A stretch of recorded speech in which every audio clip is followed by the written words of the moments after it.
നമസ്കാരം. ഉത്തരേന്ത്യയിൽ 90കളിലെ ബാബറി മസ്ജിദ് പൊളിക്കലിനെ തുടർന്നുണ്ടായ ഇന്ത്യൻ രാഷ്ട്രീയത്തിലെ മാറ്റങ്ങൾ ഇന്ന് കാണുന്ന തരത്തിലെത്തിയിരിക്കുകയാണ്.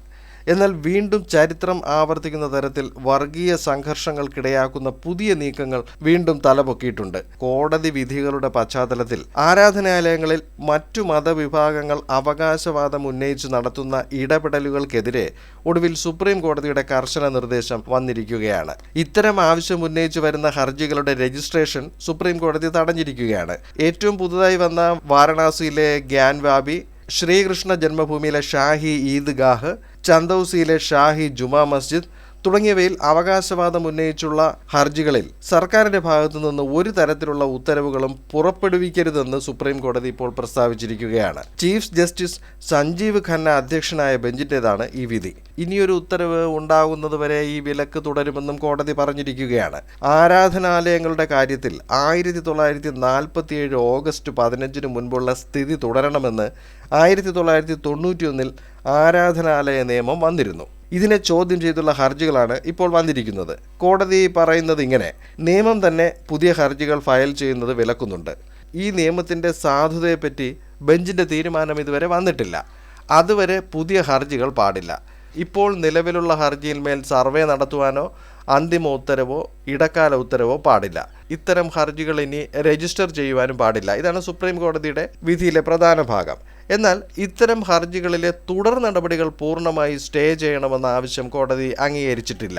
ഇന്ത്യയിലാകെ മസ്ജിദുകൾ, ദർഗകൾ തുടങ്ങിയ 10 ആരാധനാലയങ്ങൾക്കെതിരായി 18 ഹർജികളാണ് ഇതുവരെ വന്നിരിക്കുന്നത്. ചീഫ് ജസ്റ്റിസ് സഞ്ജയ് ഖന്ന, ജസ്റ്റിസുമാരായ സഞ്ജയ് കുമാർ, KV വിശ്വനാഥൻ എന്നിവരുടെ ബെഞ്ചിൻ്റേതാണ് ഈ നിർദ്ദേശങ്ങൾ. 1991 ആരാധനാലയ നിയമം റദ്ദാക്കണമെന്നും അത് നിലനിർത്തണമെന്നും ഉള്ള ഹർജികൾ സുപ്രീം കോടതിയിലുണ്ട്. അതിൻ്റെ അന്തിമവാദം നടക്കാനിരിക്കുന്ന സാഹചര്യത്തിലാണ് ഈ പുതിയ നിർദ്ദേശം വന്നിരിക്കുന്നത്. ഇതിലൊന്നും കേന്ദ്ര സർക്കാർ ഇതുവരെ യാതൊരു നിലപാടും വ്യക്തമാക്കിയിട്ടില്ല.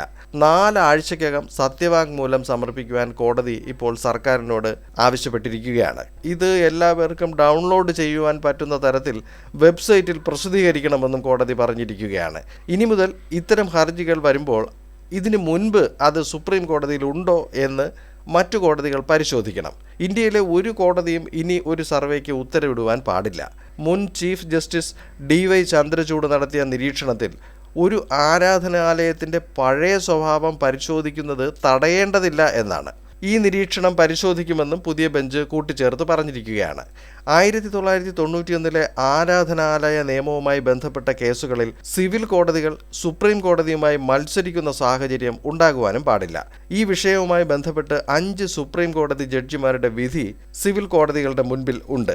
1991 നിയമത്തിന്റെ ഭരണഘടനാ സാധുതയാണ് ഇപ്പോൾ ചോദ്യം ചെയ്യപ്പെട്ടിരിക്കുന്നത്. ഇത് ഭരണഘടനാ തത്വങ്ങൾക്ക് അനുസരിച്ച് ചേർന്നതാണ്. അതിനെയാണ് ഇപ്പോൾ ചോദ്യം ചെയ്തിരിക്കുന്നത്. ഇതിൻ്റെ മറുപടി ഇനി കേന്ദ്ര സർക്കാരാണ് വ്യക്തമാക്കേണ്ടത്. 1947 ഓഗസ്റ്റ് 15 ഇന്ത്യയിലെ ആരാധനാലയങ്ങൾക്ക് ഏത് സ്വഭാവമായിരുന്നോ അതിൽ മാറ്റം വരുത്തുവാൻ പാടില്ല എന്നായിരുന്നു 1991 നിയമത്തിൽ പറഞ്ഞിരിക്കുന്നത്. അയോധ്യയിലെ രാമജന്മഭൂമി വിഷയത്തിൽ മാത്രമാണ് സുപ്രീം കോടതിയുടെ സവിശേഷ അധികാരം ഉപയോഗിച്ച് ഇളവ് നൽകിയത്. ഈ നിയമത്തിനെതിരെ അഡ്വക്കേറ്റ് അശ്വിനി കുമാർ ഉപാധ്യായ, സുബ്രഹ്മണ്യ സ്വാമി തുടങ്ങിയവരാണ് ഹർജി നൽകിയത്.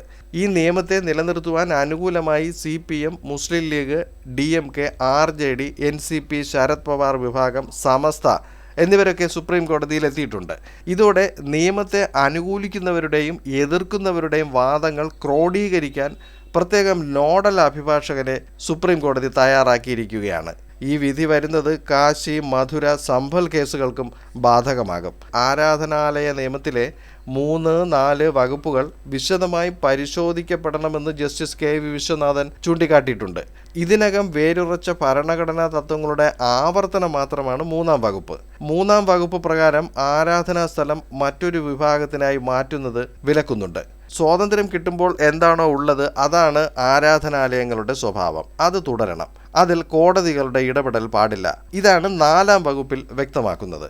അങ്ങനെ ഇപ്പോൾ കേന്ദ്ര സർക്കാരിന്റെ സത്യവാങ്മൂലത്തിനായി രാജ്യം കാത്തിരിക്കുകയാണ്. ഇന്ത്യയൊട്ടാകെ വീണ്ടും ഒരു വർഗീയ സംഘർഷത്തിനിടയാക്കുന്നതാണ് ഈ വിഷയങ്ങൾ. ഇതിന്റെ രാഷ്ട്രീയം ഇവിടെ പറയുന്നില്ല. സുപ്രീം കോടതിക്ക് ഈ വിഷയത്തിന്റെ ഗൗരവം നന്നായി അറിയാവുന്നതിനാലാണ് വളരെ യുക്തിപൂർവമായ തീരുമാനങ്ങൾ എടുക്കുന്നത്.